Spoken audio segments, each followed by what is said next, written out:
Good day guys, andito tayo ngayon sa Pasay. Ayan, magre-remit tayo. Nakapiyan ng mga last trip na Kabanatuan. Last trip, karamihan nakapina po dyan is last trip. Ngayon, ngayong gabi is sasagutin natin yung tanong ng ating mahal na pasahero. Ang kanyang katanungan is, saan po ba magbabayad ng pamasahe tuwing sumasakay po ng bus sa 5 star?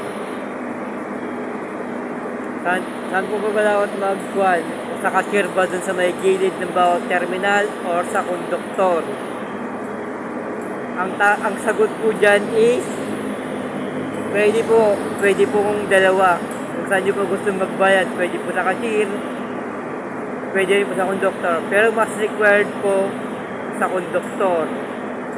Kasi pag nagbayad ka sa cashier, may bibigay din sa yung may bibigay sa yung ticket din na bibigay mo rin sa konduktor pag sumakay ka.